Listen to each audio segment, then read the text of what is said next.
Oui, c'est bon.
Alors bonjour à tous et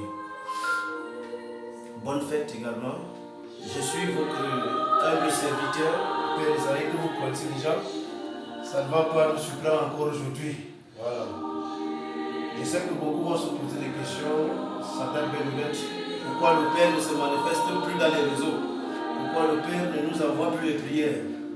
Voilà, juste parce que le Père a été touché avec une petite maladie qui voulait un peu me secouer. Voilà, ça c'est juste une petite parenthèse.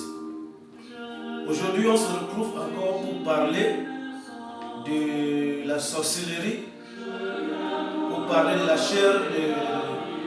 chair de l'homme. Voilà.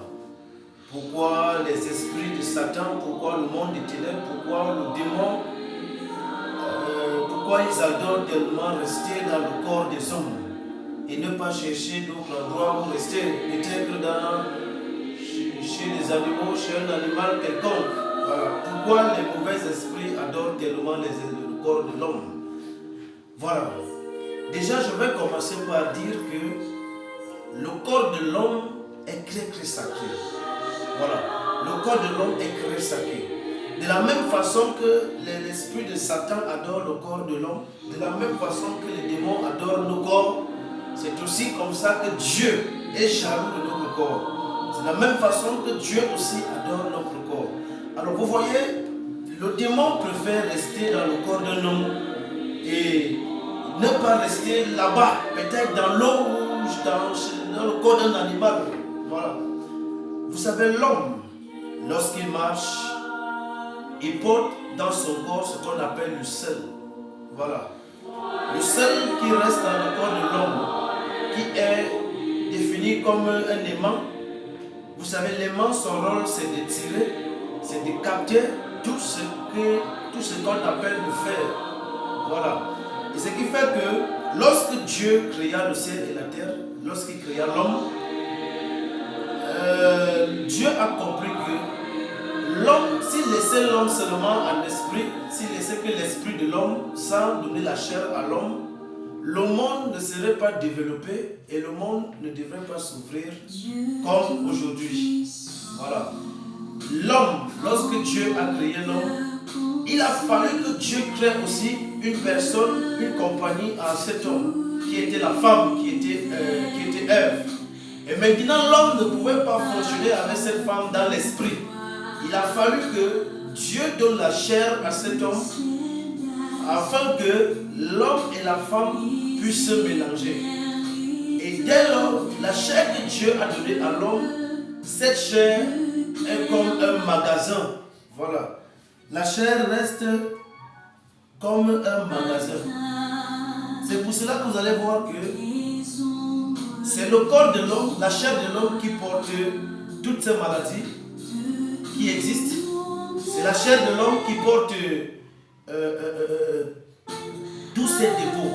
C'est la chair de l'homme qui porte la saleté et c'est la chair de l'homme qui porte la propriété.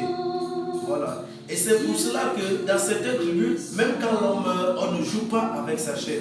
On ne blague pas avec sa chair. Et dans d'autres pays même, jusqu'aujourd'hui, la chair de l'homme est tellement... Ils mangent encore la chair de l'homme parce qu'ils se disent que...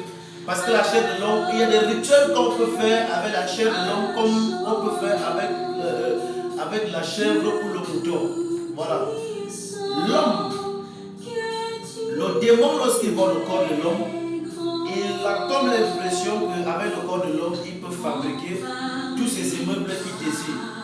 Parce que lorsque Dieu envoie le démon en enfer, arrivé là-bas, il constate que l'enfer n'est pas si facile. Il n'y a que le feu qui brûle là-bas.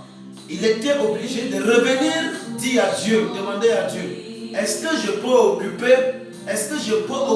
au moins les corps de ceux-là que tu appelles tes enfants? Parce que vous savez, lorsque Dieu l'envoie Satan, Dieu n'a pas interdit pour